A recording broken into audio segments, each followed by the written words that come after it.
She's a 14-year-old thoroughbred. We don't know whether she ever raced or not. We've had her 2 years. She's been difficult to float the whole time we've had her. And she's calm in lots of ways. She's really easy to shoe, she's easy to catch. She'll work fine in the round yard, under saddle, but once she decides she doesn't want to do something, she gets a bit psycho. And floating is one of the things she really hates doing, and we don't know why. So what I was looking to do with this filly in the round yard before I took it to the float was just to try and get the groundwork drills down pat with her as much as possible before I took her to the area where I was going to be working her. So my goal was to work her outside the float and let her rest inside the float. So the float was a place of rest, and outside the float was where she was put to work. So hopefully I could make the float the place that she would look to want to be in. Now she wasn't scared of the float. She wasn't scared of the tight spaces. She wasn't claustrophobic. She wasn't touchy in the float. So it was pretty much just her just not wanting to go in there. So what I was looking to do is try and instill some behaviour where she can consistently be loaded in any environment, even when she didn't want to be loaded. We could just go back to these groundwork drills and remind her that we have control of her feet, and if she doesn't want to go on the float, she'll go to work, and as soon as she goes onto the float, she can rest. So what I'm doing here is just changing direction with her. By changing direction, I'm also getting her to understand I can control her feet and control where she wants to go. You can see she's pretty resistant here and there, wanting to continue to go in the direction that she originally was. So she just took a little bit of work to have her understand that I could move her feet backwards and forwards, left and right, when I chose to, and pretty much teaching her that where I asked her to go was where she needed to go. Now the resistance you can see in her here is pretty much the resistance she was looking to put into place when she didn't want to go on the float. You see she's sort of looking to the outside of the circle there. So as I'm moving her towards the float here, this is just some ground just outside the float.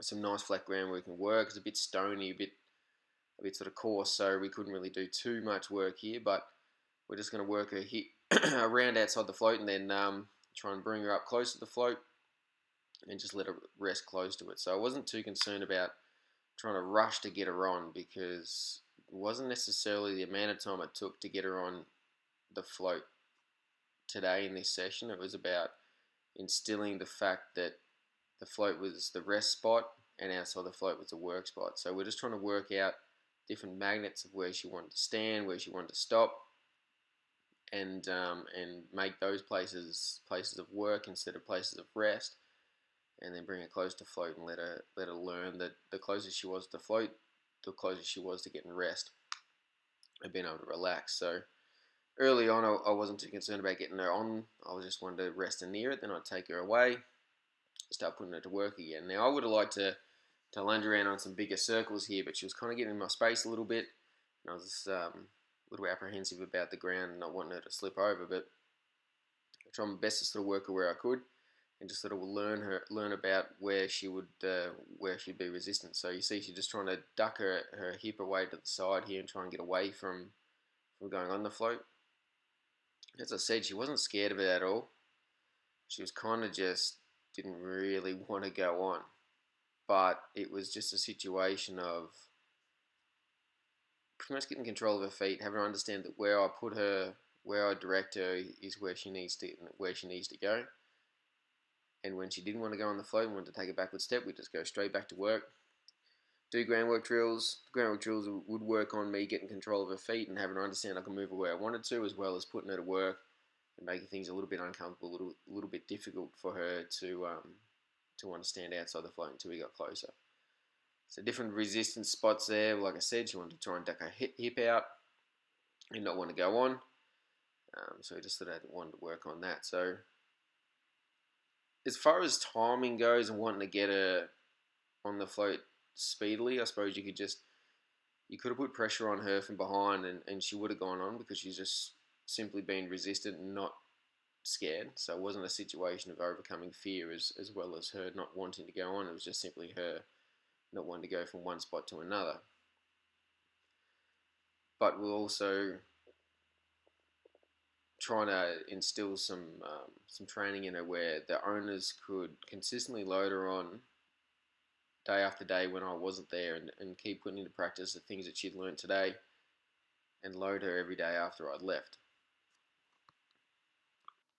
And she was a horse that would naturally sort of look to get into your space and crowd you a little bit as well. So I could probably, in hindsight, I probably could have let her out in a bit of a bigger circle, but you can see at different times there she just looked to come over top me, so I just needed to use a stick as a bit of a barrier there to encourage her to stay out of my space when she'd get a little bit close and look to walk over top me. I think generally she was quite a sweet, kind horse. She didn't look to kick out at all. She didn't look to do anything nastily. She just simply been evasive. And you see her kicking her hip out and wanting to move sideways when she get close to the float, was just her just looking for a little bit of a way out. Now, quite often when you're working with their horses, there's always a magnet. So what I mean by magnet is there's always a place where the horse would want to go and want to try and duck out and get to. So when I was working her at one point there, you'll see that she wants to go back to her paddock and back to her gates. That was a bit of a magnet to her. She wanted to go back to where her home was, where she thought the rest spot was, where she usually gets to let where she's let go and allowed to go back into her paddock and relax. So that's in the further sort of clip forward, you'll see that she'll look to go back there. So at this point, I'm just looking to get one foot on the ramp and just start to build a little bit of just sort of increase that little barrier where she doesn't want to go on. Ask her to always improve from where she was standing last time to where I let her rest the next. So, I let her rest close to the float. Then I want her to rest now with 1 foot, 2 feet, and then back feet up on the float. If she wants to take a backward step and think that's a way out, then I'll let her commit to that mistake, and then we'll go back to work. So, like I said, it's just a process of letting her commit to what we consider to be a mistake, which is, back off out of the float and want to go back to a yard. Make that a situation where we go back to work and do more groundwork, and then bring her back to the float and let her rest back on the float. So at different points, I need to sort of give a bit of encouragement to take that next step up onto the ramp and let her rest further and further up onto the float. But eventually she sort of starts to understand that the closer she is up on the float, the better it is, and the more the pressure gets released. And as soon as she tries to duck out and pull away, we go back to work. So when you see here, she's looking to go back to where her paddock was and go back to that magnet there. So I just sort of worked her around there and just sort of increased the pressure back there and just worked her around until we sort of hustled back to the float. And as soon as we got back, we let her rest.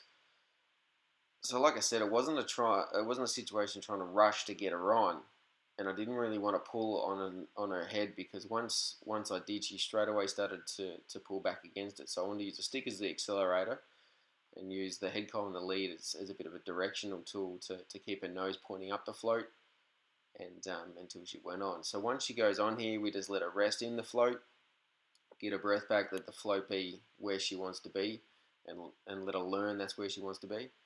Then we back her out, do more groundwork, and let her come on again. And then as soon as we get that done consistently, we'll get the owners in, teach the owner the groundwork drills I was doing, so we can keep that good behaviour going. And when they look to load her, if she looks to be resistant, they can go back to that groundwork drills, and then have them understand that they can load her consistently whilst I'm there, and then keep instilling that consistent behaviour of loading on the float when asked in the future as well. So the most important thing when I'm going to work with someone else's horse is have them be able to replicate the behaviour we're training during the session when I'm not there. So if you want to have a look at some of the drills I'm doing when I'm training my horses and the reason why I'm doing them, to try and instill the behaviour and progress my horses the way I want them to, as well as working with other people's horses, follow me on some of my social media networks and have a look at what I'm doing. Maybe you can get something out of it for yourself and implement it with your own horse. Cheers.